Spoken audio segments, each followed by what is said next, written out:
Morning, Larry. How you doing? Good morning, Ryan. Thanks for taking the time.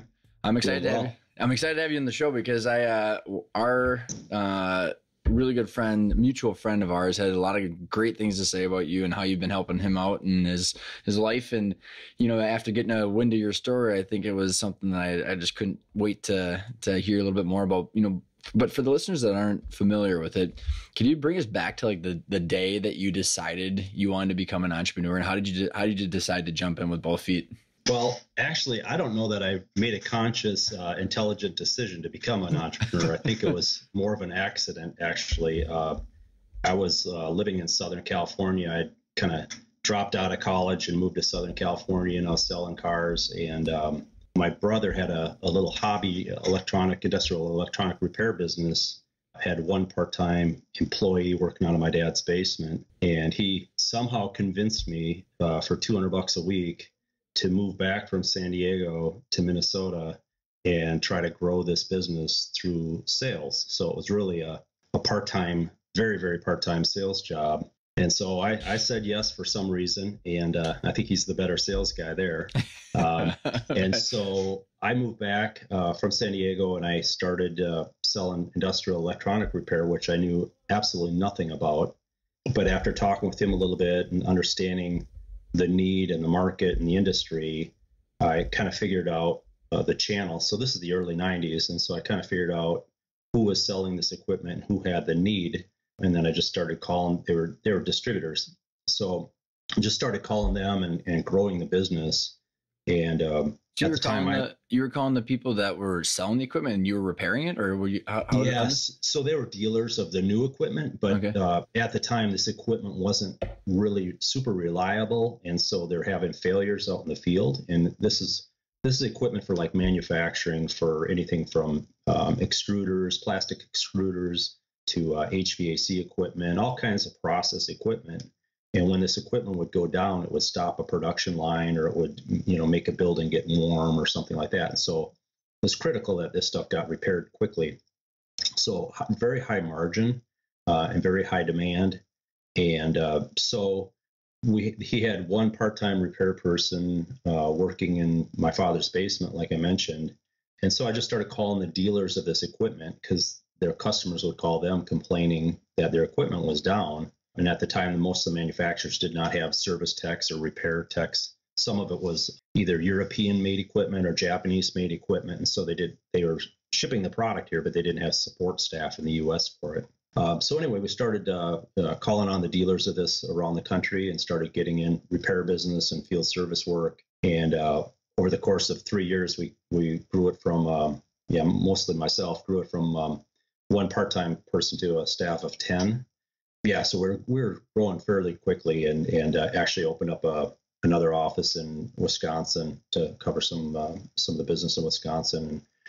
So that was good, and then simultaneously, about 6 months into that project, got a call from an old client of my father's who needed some spare parts for equipment, and so we started doing some contract manufacturing for them. It's in the computer industry, so kind of grow in the industrial repair business, and then found an opportunity for contract manufacturing. So to answer your initial question, I never really planned on being an entrepreneur. My father had been, and I was more interested in sales and business development. So I never really wanted to own my own business. I didn't know a lot about accounting or manufacturing or HR or, really All the anything. fun stuff. Yeah, I didn't really have any of the skill sets to really run a business, and I don't know that I really have the interest. But so I would say I'm really an accidental entrepreneur in that standpoint.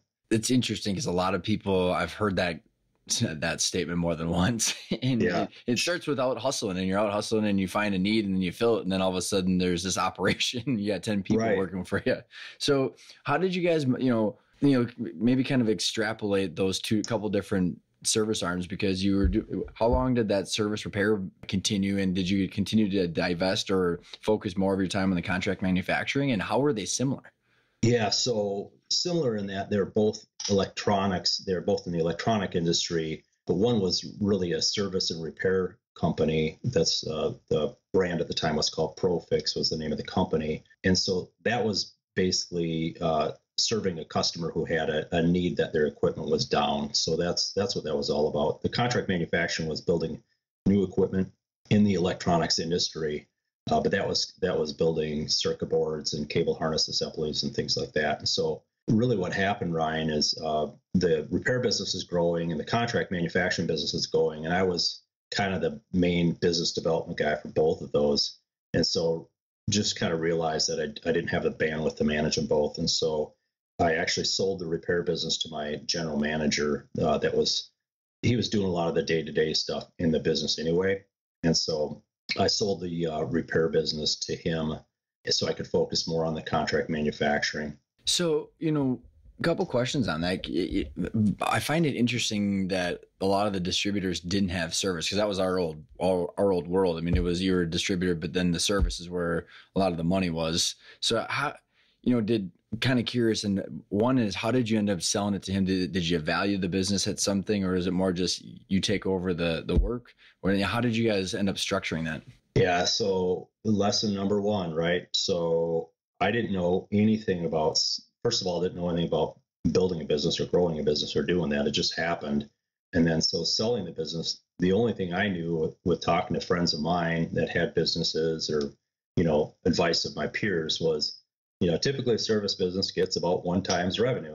So I thought, okay, that sounds good. And so that was number one. And then number two, the general manager was somebody I'd known for quite a long time.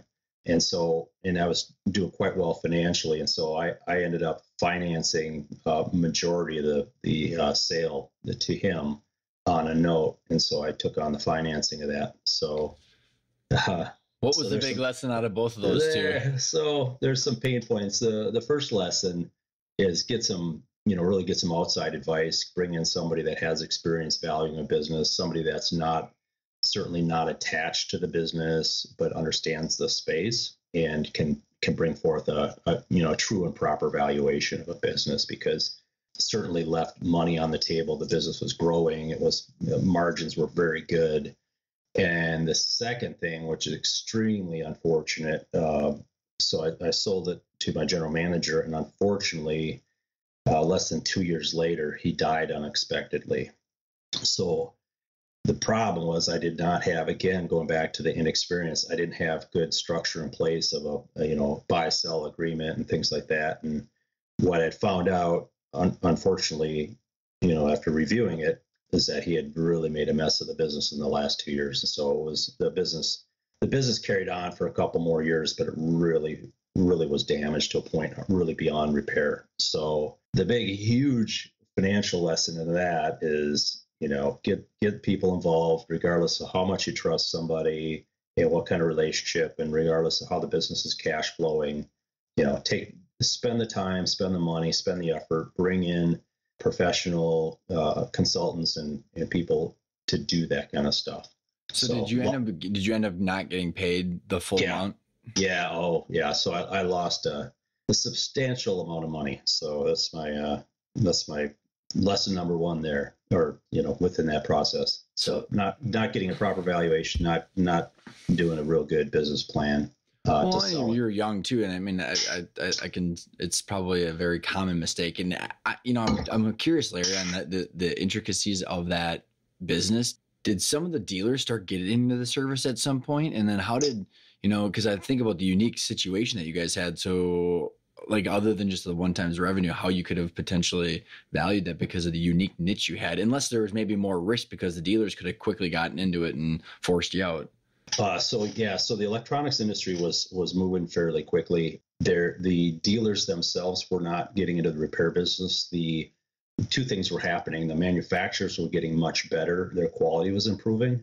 And they also were starting to establish their own service and repair facilities in the U.S. Again, most of them were either European or Japanese manufacturers of these controls. And so 5 years into this business, we started seeing them opening up their own service and repair because the customers were demanding it, because they just couldn't have this critical equipment going down. And so the quality improved, and the manufacturers started to bring in service centers. And at one point, we were an authorized service center for about 20 different manufacturers. And so we're doing warranty processing and hot swap exchanges and things like that. So, so a couple of things were going on there. What was some of the things that geared you to more towards the contract manufacturing? I mean, was it just passion? Was it, financial upside, different challenge, or, why'd you pick that one over the service and repair?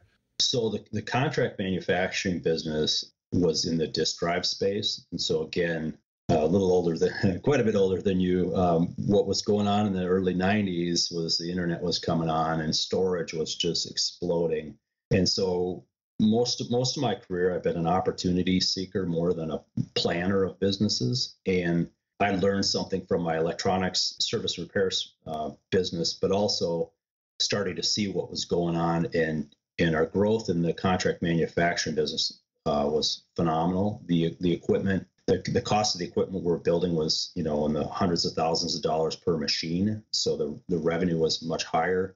Margins were pretty decent because this customer, they're the largest disk drive manufacturer in the world, and they were more about how fast we could build equipment versus cost cutting and things like that. Again, from 92 to 2000 timeframe, and so it was really about speed to market versus cost control and supply chain management and all that kind of stuff. So we're kind of running wide open, full throttle with that customer. We didn't abuse the relationship, of course, but well, it makes it a little bit easier when it's just a little bit more of a partnership than it is some buyer pushing you down because they want to hit their bonus. Yeah, it was nothing like that at all. It's like, how fast can you build the stuff? What do we need to do? And so we had, when we had started that, again, we started with a couple of people, and we didn't have the clear picture. Nobody did. Nobody knew what was going to happen with the internet and with data storage and all that kind of stuff. But the year-over-year growth was phenomenal. And well, let's dive in. I want to dive into that. So you could refer to this one customer. So was there one triggering event that led you? I mean, because it's such a different business than the service and repair company that you had. Did someone approach you, or did you see the opportunity and connect some of the dots? But like, what were some of the main pieces that originated the business?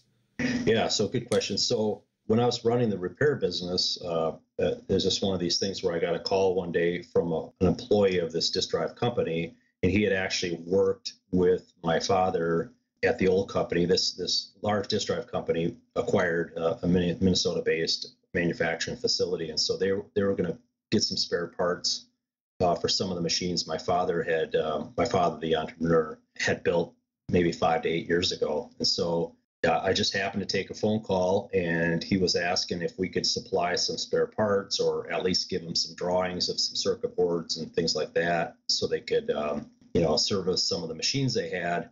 And he had just mentioned that they were possibly thinking about building a few more machines because their demands were increasing. And so, again, it's more my curiosity than anything. And so I just chatted with him a little bit, and I decided to meet him and go down to their facility and talk a little bit. And I think the first order was a few $1,000s of spare parts or something like that. And because we'd had the old information, we were able to build these things. And so we built these parts for him, thinking, well, that's good margin, nice little job, and see where it goes. But it sounded like there's maybe some more opportunity there. And so we just kept talking, and that's kind of how I got into that contract manufacturing side. And so it just started really developing fairly quickly.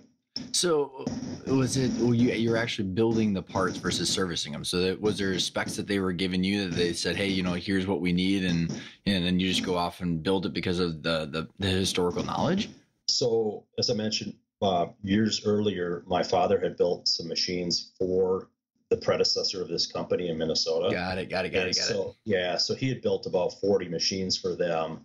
And so when this California company acquired the Minnesota company, they found his documentation there. But that business, unfortunately, his old business was no longer a business. But they'd somehow gotten a hold of me and, looking to see if we could supply some spare parts. And so that was really the genesis of that business. So what are some of the milestones as you were kind of clipping along, and you said it had a pretty crazy growth rate. Where did you make the decision to go full fledged into that versus and sell the service and repair? Were you pretty up and running, or was it just a quick switch to the opportunity, or whereabouts was the flipping? There's about a 2-year overlap in those businesses, and so I was managing the service and repair business and brought on a manager and doing the sales side of that. And at the same time, I was doing the business development sales side of the contract manufacturing. So wearing basically two hats, so carrying two business cards at the time. And so roughly about 2 years into that, Ryan, it was, I think we maybe were crossed over to $1 million in the contract manufacturing business, which was, and it surpassed the repair business in less than 2 years. But the main thing that interests me is my business partners were interested in taking on all of the operations side of it, which is what's really the drag for me in the repair businesses. I just really didn't care for the operational side of it, but I just ended up doing it. And so they were willing to do that and allow me to purely do the biz dev sales side on the contract manufacturing, and they would take care of all the other stuff. All the other stuff, right? The fun stuff. So how did you guys, with your partners, how did you guys structure your agreement? I mean, was it just a split 3 ways and like off to the races, or was there anything creative that you guys did for the partnership agreement? Yeah, good. Great question because of sales, right? And so I'm in business development, and the unique thing is that I had this other business going on, and so really the way we started it was just on a percentage of revenue. A real simple thing. None of us thought it would grow to the scale that it did, and so for the first 3 or 4 years of that business, it was just a straight gross revenue commission, like an independent rep. And the business was doing very well. And so I actually moved to Florida. The client was in Minnesota, but I moved to Florida, and I would just commute each week and just kind of lived a pretty good life and took care of the customer, but they were managing the rest of the business and we had, I think, about 55 employees or something at the peak of it. Holy cow. So from you at the year 2, when you decided to sell their service repair business and you decided to shift this direction, and you keep referring to the customer. So versus, with business development, the customer, what was the biz dev like? I mean, was it just one customer that you were servicing for them, or were you diversifying out with a bigger customer base, or how did that structure? Yeah. So, lesson number whatever on my life lessons. So the data storage industry was really exploding. There was probably 5 or 6 primary players in data storage or disk drive data storage. And so this client of ours was consuming all of our capacity. We were growing kind of about as fast as we could. And it was highly proprietary as far as the equipment we were building and the technologies that each one of these companies were providing to the market, because there's intense competitive pressure. So we did not, except for maybe a couple of occasions, we met with a few of their competitors and talked to them about building similar equipment to them. But we're so busy with the prime customer that we couldn't even really foresee taking on even further capacity. And then the conflict of interest, we didn't know how to really circumvent that because of the knowledge we had with this process. And our client was the number 1 leading manufacturer at the time of these devices. And they've since, they're still the largest. And so they've acquired several of those competitors over the years. But yeah, so how did you? Go ahead. So they were not. Would they not allow you to do it? Or did you have like a contract or something like that? We didn't. It was just crazy. Things were moving so fast. We didn't have contracts. We didn't have supply agreements. We didn't have consigned inventory agreements. We didn't have. It was just full throttle. Crazy. Go. And it just doesn't sound. When I say it, when I talk about it today, most people would just say, "You've got to be kidding me." What? Yeah. What are you, stupid or what? And it's just. But it was good. Margin was good. Well, you got sales, man. Like, that's crazy. Yeah, you got just major revenue growth and really high margin, and employees were happy. Life was good. And I was doing some other real estate investment and other things outside of that. And so that's kind of what we did. And we ran that for almost 10 years. So you said 55 employees at the top. So what were some of the revenue marks that you were hitting? So we started from zero, and the first couple of years were, like I said, out of the gate. I think first year or year and a half into it, we were at $1 million, and so we were $1.5 million the second year, 2 million the third year, and we started growing, almost $1 million a year, and I think we hit 10 million at our peak in revenue. And it was most of that revenue with that one client? 99% of it. Holy cow! Did that ever stress you out? I mean.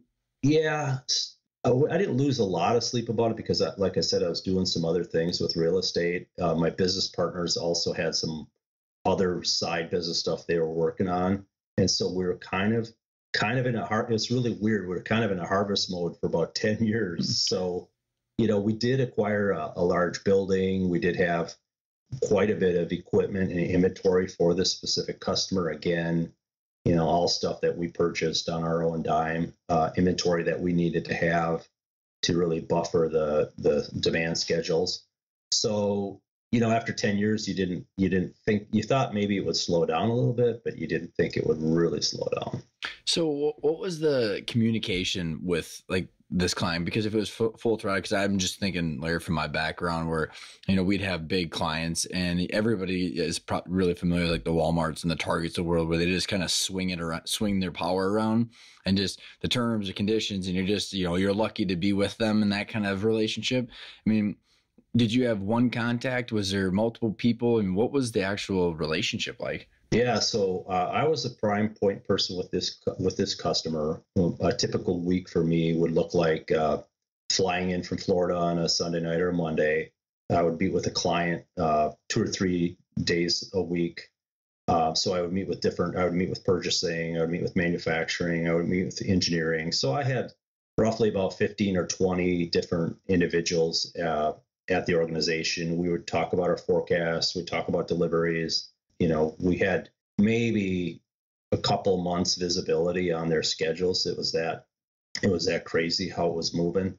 And so we would talk about that. Then I would meet with my team back at our facility, relay that information, get the updates on, what the schedule looks like and all that kind of stuff. But we played so many scenarios about, if we got you an order here, can you cut a week off of here? And if we got you, some of this consigned, some of the big heavy equipment, data acquisition stuff that would go into these machines was supplied by Hewlett Packard and a few others.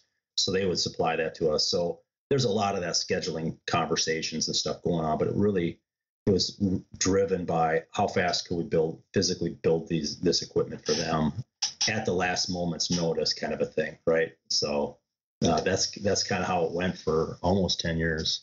So and you had a intimate relationship with these people. So I mean, did you not feel? I mean, because you probably didn't feel too much stress that it wasn't gonna stop. I mean, so 2 months might seem like a short. In your mind, was that a short amount of time, and you wish you would have known further in advance what the forecast was looking like and how things were evolving, or was that enough time because of how fast you guys were going?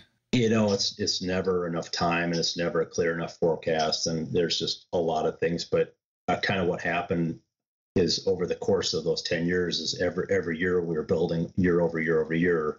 So we were kind of internally building to our own historical forecast, right? So we said, okay, we built X amount of machines last year. We think it's going to stay the same or grow, 10 or 20%. And so we were managing it internally because we really couldn't deliver off of a 2-month, visibility. There's just, we had to take our own internal risks on that because you just couldn't, physically get all the components and all the stuff we needed because everybody else in the industry was crazy on fire as well, right? So you're pushing the same suppliers that everybody else was pushing. And so interesting. So we had to make some of our own risks and do some of our own scheduling and, second shifts and overtimes and just all kinds of stuff that we had to do to stay on track. Cause that was the most important thing to our customer above all was hitting our delivery dates. And so that stress, Ryan, was more born on my business partners and the manufacturing team. I was the biz dev guy that would just, tell the customer we'll make it happen. And generally we did, very, very rarely did we miss a forecast or delivery date. So where did things change? I mean, you said you were 10 million and 55 employees on the top. I mean, what were some triggering events that shifted the dynamics? So huge life lesson again. So we did not have long-term contracts. We did not have any inventory guarantees from this client. And what caught us off guard, because we were not, even though we're building machines for the disk drive space, we didn't really understand deep what the other players were doing and what our own customers doing in their R&D departments. And so what happened was there was a major breakthrough in technology in disk drives, that the equipment that we were building, now they needed fewer machines than more machines. So they actually had an overcapacity of the equipment that we built because there was a major breakthrough in technology. What was the technology that ended up, what was the specific thing that changed? So the machines that we built were for the internal components of a disk drive, and they're for the recording head, the head that would actually transmit and put data onto the disk drive itself. And the way that head interacted with the platter, they were able to change it. And so they needed much fewer recording heads in a disk drive. And so at the time we were selling equipment, some of these disk drives had 5 or 10 or 15 recording heads, and consequently 5 or 10 or 15 platters, storage platters internally. They had a breakthrough on the recording head and the way they transmitted data. So they went from needing 10 or 15 recording heads to needing like 1. Yeah, so all the machines that we built were relative to the amount of those recording heads that went inside the disk drive. And so now they came up with a new technology, a different head technology and a different platter technology, where now we have a terabyte hard drive with maybe has a couple platters in it, or 1 platter in it, whereas before that would have maybe 50 platters and 50 recording heads in it. So just a huge technology breakthrough that caught us off guard, because our customer, again, a highly competitive industry, and our customer just didn't give us a ton of heads up, they're recording heads. So they did not give us a ton of,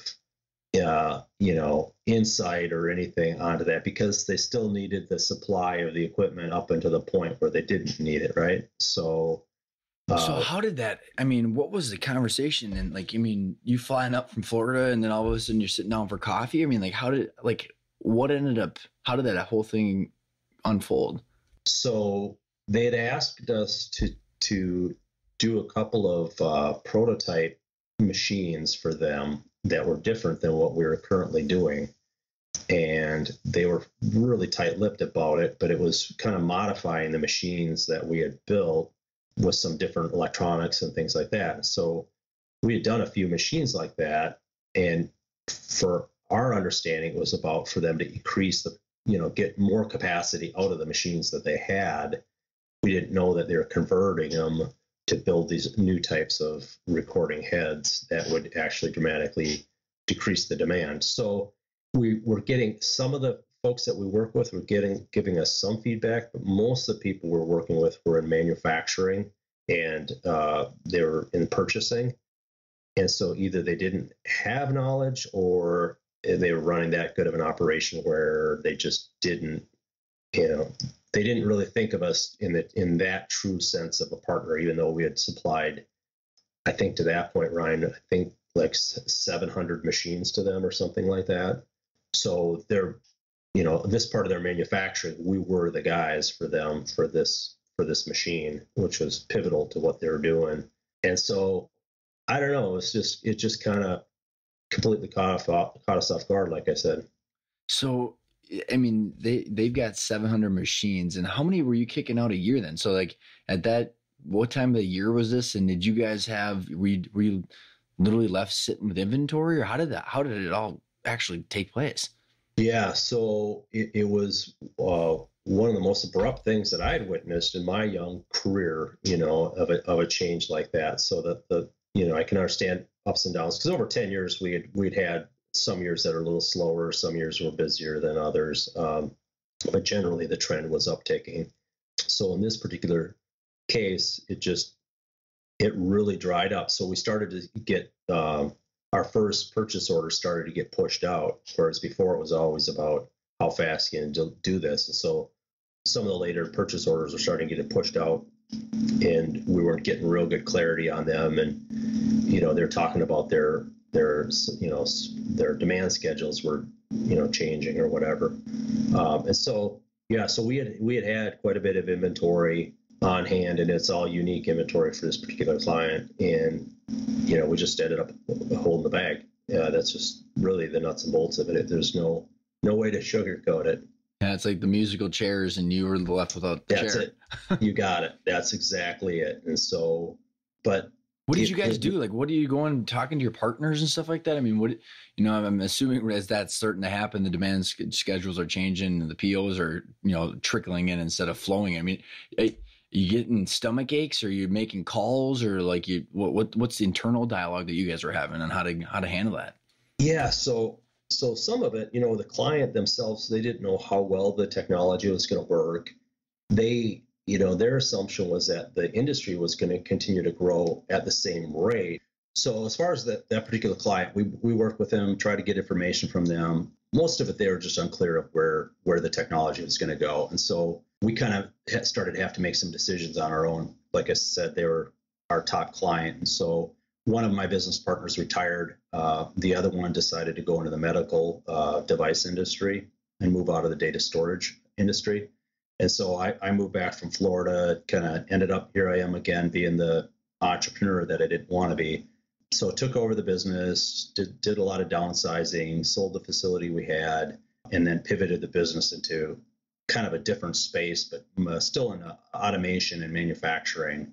And so it was a fairly significant pivot as far as doing less contract manufacturing, more standard product for a broader audience. So that's huge. I mean, you had some serious tenacity to keep that going. So, you went from was it completely zero revenue, like no POs, and then you're just sitting there with a building, 55 employees, payroll and equipment, and did you have to file for bankruptcy or anything like that, or were you able to? No, we had fortunately we had quite a bit of cash. We did burn a lot of cash in an interim instead of just shutting the business down, because we didn't have real clear, and it would have been nice from the client standpoint just to say, hey, we don't need you for 2 years. But we did kind of get strung out for a while, and so we did burn through some cash. But we had some assets and we had some cash. And like I said, after 6-8 months of that, one of my partners retired and the other one moved on into the medical device industry. And so I kind of took over and picked up the pieces and pivoted the company into manufacturing of automation equipment, and a lot more customers, a lot less contract manufacturing. So did you have to buy your partners out, or was it just like, okay, good run, guys, because they didn't want to do the effort of the pivot, or what? Yeah. And so we'd always, the last several years of the business, we were running it in a harvest mode. And so we had some assets. And so we basically worked out an arrangement of what we needed to do. And it really worked out kind of cool. And so I ended up with the company itself. We, parsed off the assets as we needed to. And then I took the company and changed it and moved it and ran it for probably another 8 years or so. Well, that is some serious endurance right there. So, and grit, if you want to call it grit. Yeah, probably stubbornness along with maybe a little naivety. Thinking I can just pivot it and do something. No, so it's awesome. So I want to hear how did you. What did you say to your employees? I mean, what kind of employees did you keep? And then who did you start calling on? And what, when you say pick up the pieces, what were the important pieces that you picked up, and how did you reinvent the vision? I mean, for another 8 years, that's substantial too. Yeah. So very, very different business model, but a couple of the key players, engineering, finance guy, manufacturing person. So kept a couple of key people for a while anyway in the business. And really what I did, Ryan, is, kind of learned that, hey, I got to talk to a lot more customers. And so I started out in the electronics industry as far as talking to customers in that, and started getting some orders for much smaller orders, but started to get orders for these standard products that we had developed. So did you have enough for that cash to, pay these people and then give a little bit of a runway for you to start bringing in the orders in? Yeah.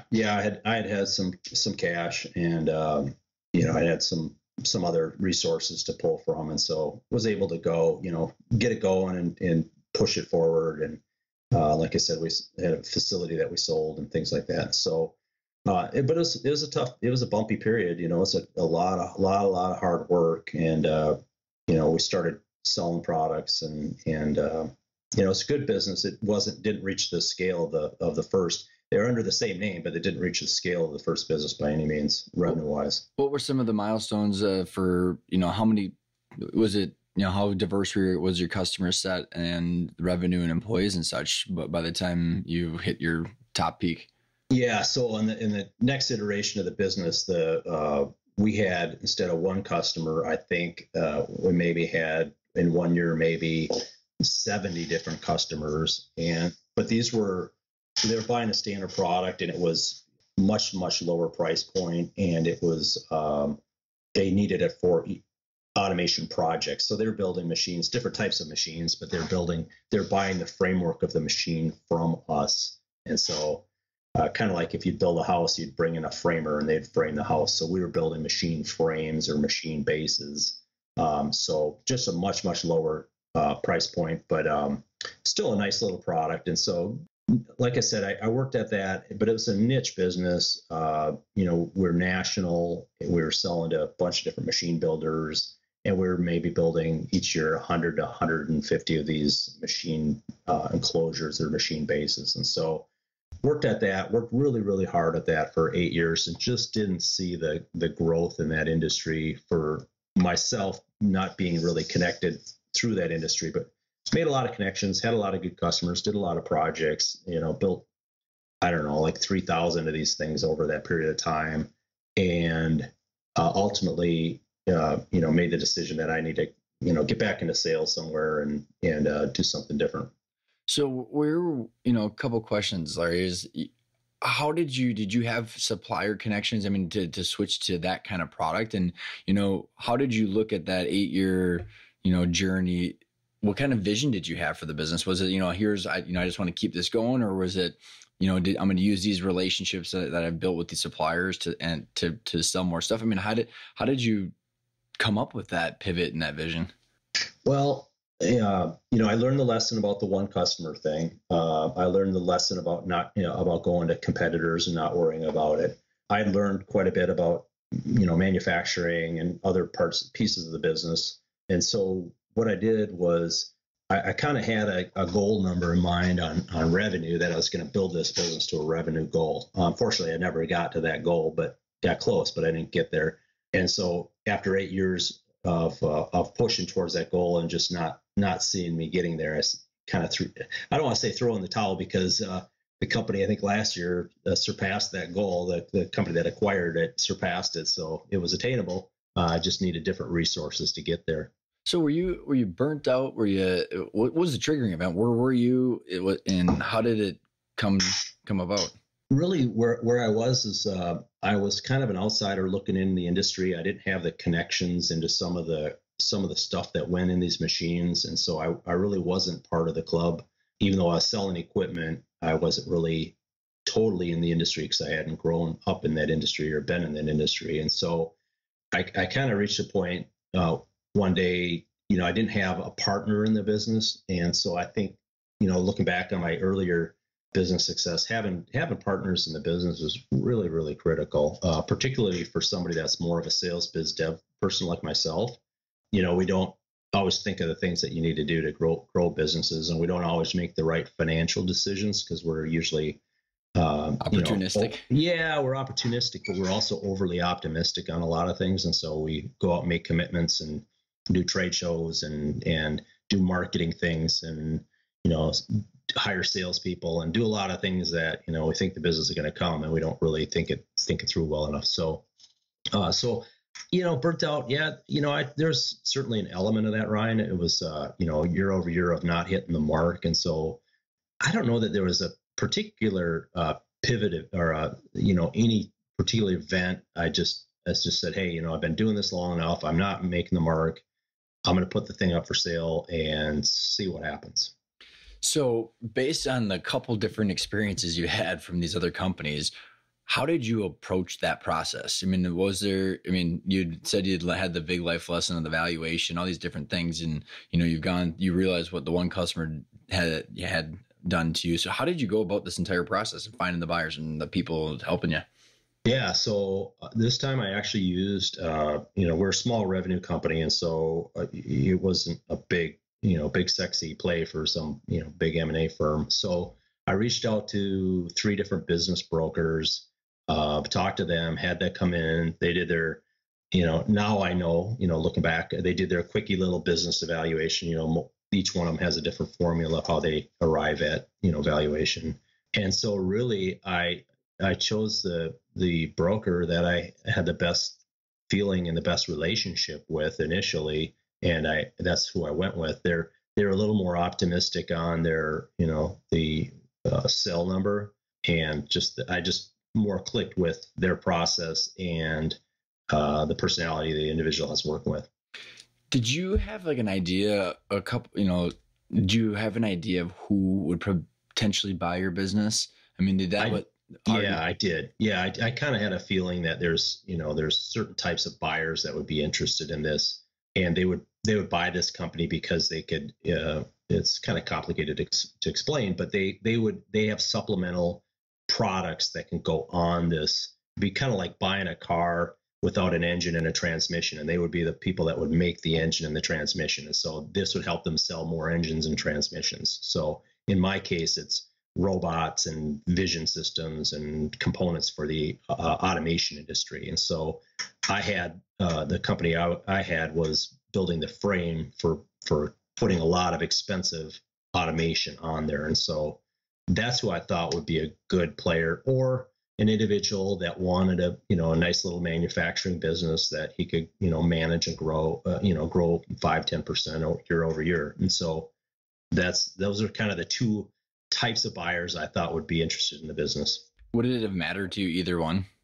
Kind of, I put a lot of time and a lot of money and a lot of effort into it. And so the important thing to me was that it wouldn't fail. Like the first business that I sold, that really bothered me, that, unfortunately, through an unexpected thing like a death, but also, preceding the death was bad management and, really destroying a brand that was really a good brand, had really good relationships with customers. And so for me, I put a tremendous amount of time and effort into this business. And so it was really important to me that the new buyer would value that and would understand that and would, grow the brand within the industry.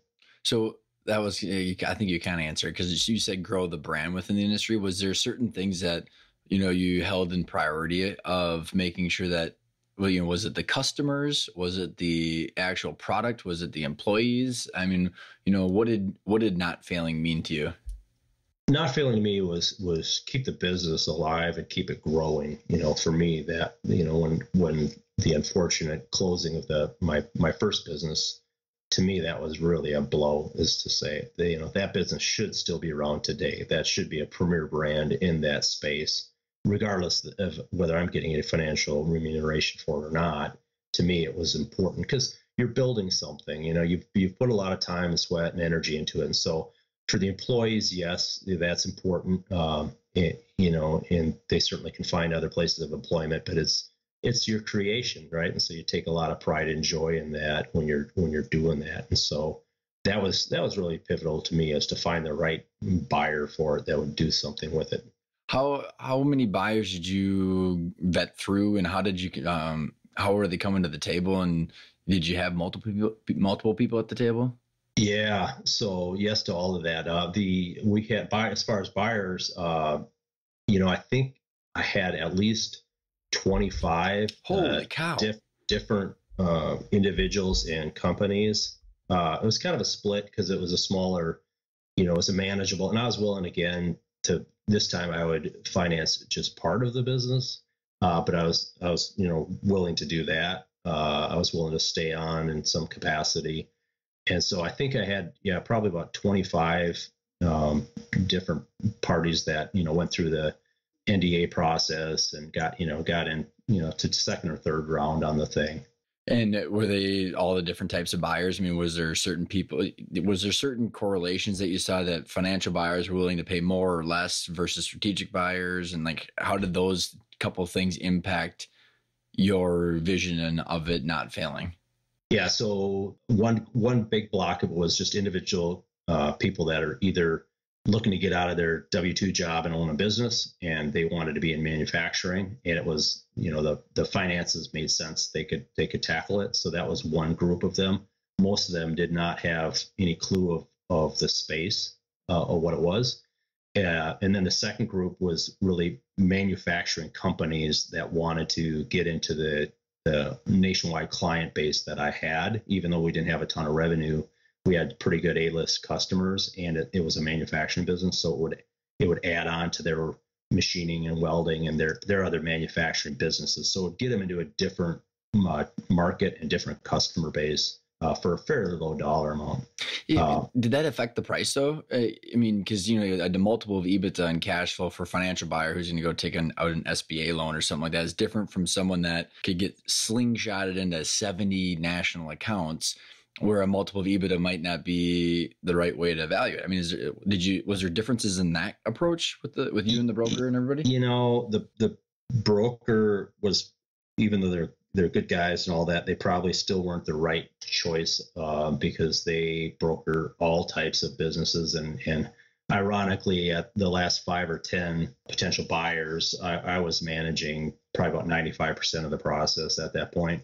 So it was, if there was a niche broker that would cater more to manufacturing or technology or something, that would have been a better fit than kind of a general purpose business broker that I use. But again, I've been through this process once in my life, and I didn't, I didn't understand. Yeah, I didn't know. And again, I'd run the business and I was trying to grow sales and trying to grow sales. And at the time that I decided to sell the business, of course, I didn't have all the finance stuff and all the inventory. Everything was not really in a nice, sweet package, but I'd kind of said it's time to go, and I'm willing to take the lick on this thing instead of really, waiting another year or two and clean up the financials and, clean up the customer list and, do all the stuff that you really, really should do to maximize value. I had reached a point where I said, I'll just go out and sell. The difference for me for X hundreds of thousands of dollars in or whatever of net, to me, I'll just go earn that instead of hanging around and doing what really should have been done. Again, here's a biz dev guy running these businesses, but really not having the foresight to bring somebody in a year and a half before I made the decision to sell to really clean some of that stuff up, because that would have paid for itself. Not just in stress and 25 buyers coming in the door and all of that, but just in real hard dollars, on the transaction. Well, what are some specific things that, when you're saying cleaning it all up, that you would have done or you saw through the questioning and due diligence that would have benefited it? So just having the really clean accounting stuff, separating any personal stuff from the business for a longer period of time.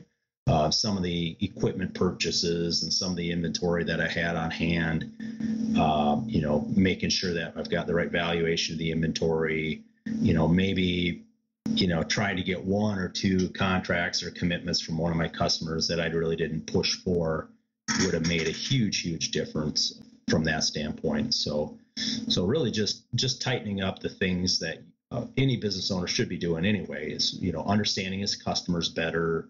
Are they ever going to buy again from you? Where are they at in their purchasing cycles?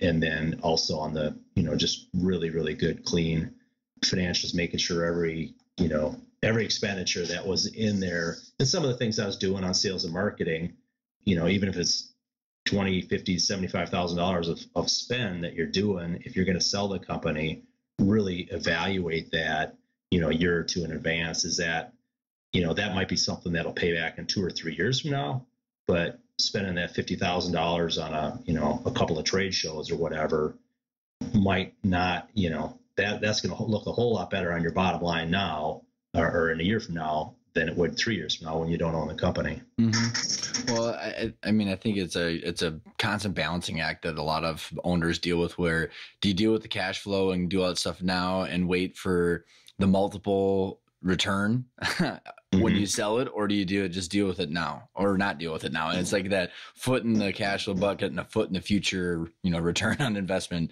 cash out situation. Right. When you were going through that, Larry, you said you were willing to stick around for a while.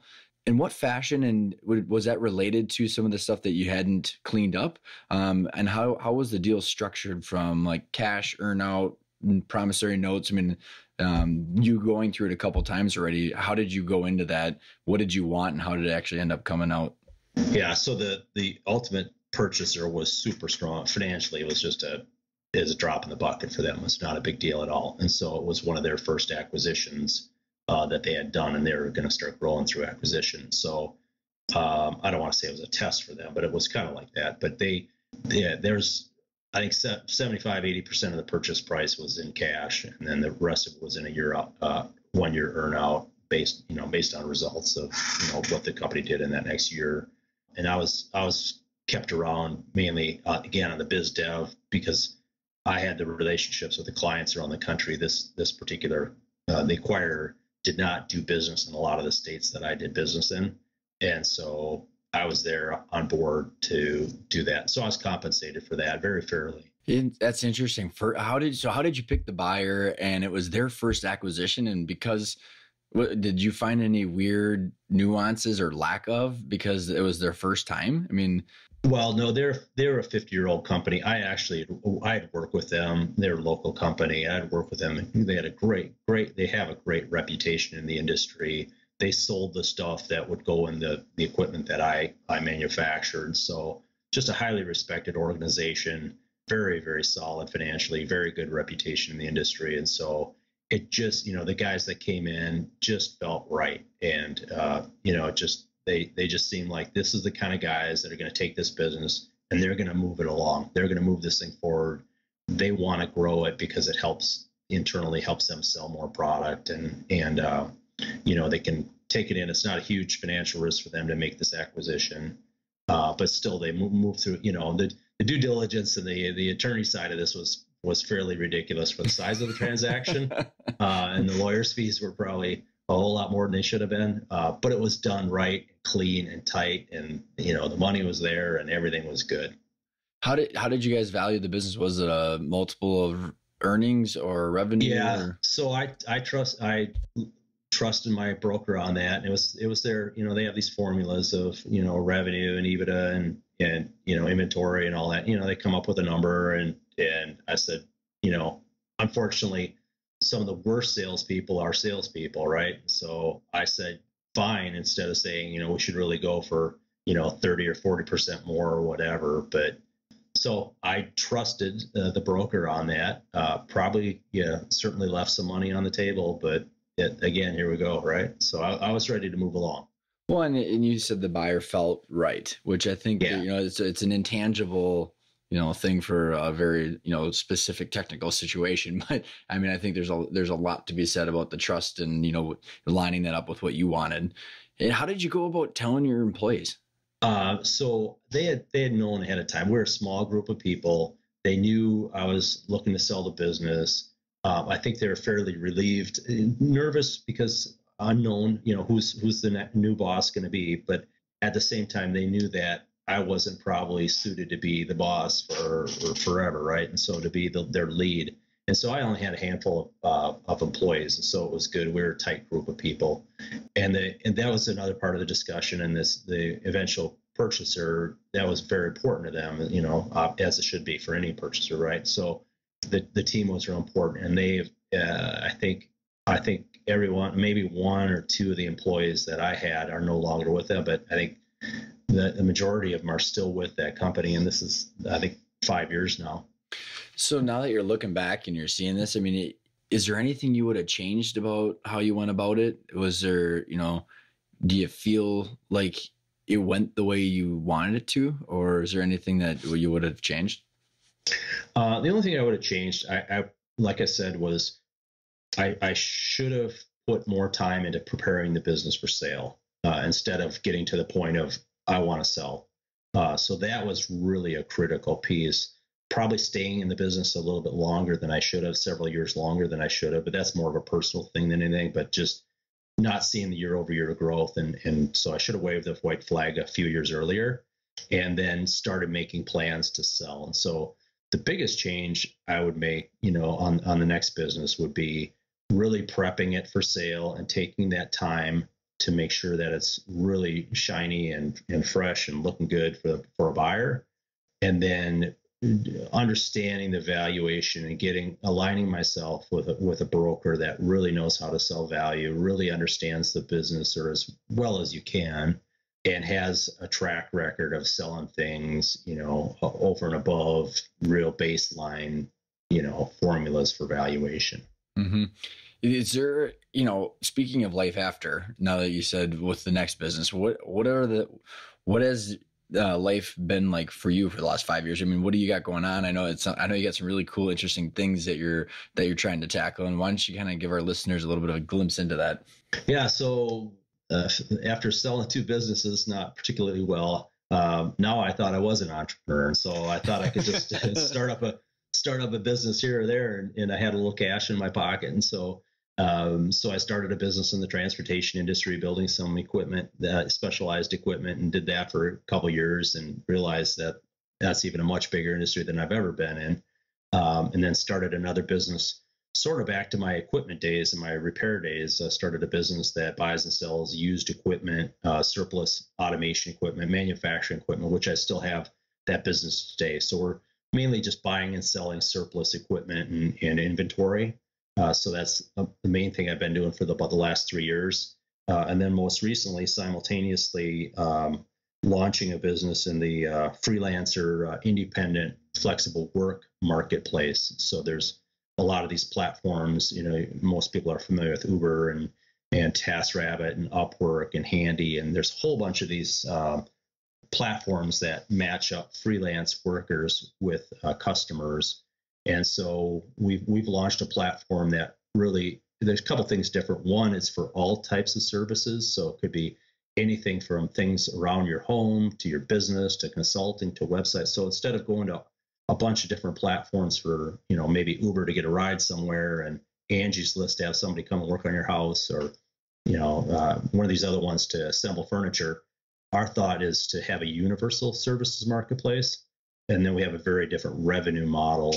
So instead of a huge percentage of the workers' wages, we have a membership model. And so we just launched that platform about a month ago and starting to see some traction and pretty excited about that. That's a much bigger 100x times anything I ever thought I would be involved with as far as size of market. But got a business, really seasoned business partner, IT, CIO, CEO level person. That's my business partner. That's very, very skilled in the technology side of it. So I'm staying in the biz dev integrator side of this, and he's on the technology side. So really excited to see where that one's going to go, Ryan. So the biz dev guy that wasn't an entrepreneur is now a serial entrepreneur many times over. Well, yeah. So this is the 8th or ninth one. And so, we'll see. Most of them have been smaller niche businesses. And like I said, this last one here that I'm working on it's a huge opportunity, and I'm excited to be involved with it. And how are you treating that differently based on the crazy amounts of experience and wisdom that you've grown over the last, couple decades? Well, I agree with the crazy part. I don't know about the wisdom part, but as far as the crazy part, so we're looking at this business is way too big for 2 or 3 people. So certainly we're putting together a really neat team of individuals that can do the work. So this one's going to be a huge scalable thing. So first off, we're going for investor financing on this one, Ryan, whereas all my other businesses have been self-funded type businesses. And this one is just, the opportunity is way too huge to try to do that. And we want to share it. So we want to share this business with the workers, the flexible workers and the customers, or actually anybody that wants to get involved and be in this, because this is kind of how work is trending. So this flexible work movement is really resonating well, particularly with some of the folks in your generation that want freedom and flexibility in their work life and not do the 10, 20, 30 years at one company or things like that my generation did. And so that's really who we're appealing to and looking to say, hey, come alongside us, help us build this thing. And it's for you guys. We want to build it. We have the experience to build this thing, but we really want to build it with and for you. And so we don't want to just throw it out there and tell you to sign up. We want to say, hey, we really value your input and let's go build this thing together. Nice. It sounds like you're having fun, and I think there's a huge need for it. So maybe we'll get another huge boom like you had with the .com and the storage. Yeah, we'll see. So when we look, I appreciate so much all the different parts of the stories that you've brought to the table, Larry. Is there one thing that you want to kind of leave the listeners with that we've talked about, or maybe one that we haven't that you want to just leave everybody with? So I would say, just from my personal experience, a couple of things. One, in business, it's just really important, especially small businesses, align yourself with some partners, because the growth and the ideas and all of the things that you've done, certainly stay in your strength, right? So I'm a biz dev guy, and so stay in your strength, do what you do well. And then this is real common one-on-one stuff, but I've lived it and tried it and stepped over into the other places that I really learned a lot, but probably didn't benefit greatly from. And if you're building a business or want to build a business, is take the time before you get to exit. And I see it and I hear it over and over and over again, and so few of us really take it to heart, is make sure when you decide you're going to exit, make sure you take the time before that to really go through, work with somebody trusted, somebody that knows what they're doing, to really help you prepare that business to sale, to exit out of that business, because it just would make the process so much better. I love it. And if there's one way that our listeners can reach out to you, sign up for a gig, because I know that's, what's the best way to get in touch with you? Yeah. So my personal, my email for the company that I'm working with is gigs, which is GIHGS.com. So it's a little unusual in the spelling, and there's a meaning. You can find that on our about page. So my email is larry.anderson@gigs.com, GIHGS.com. And can also find me on LinkedIn, Larry Anderson in Minnesota. And my cell phone number is typically on my website stuff. And so I'm available. I'm out there.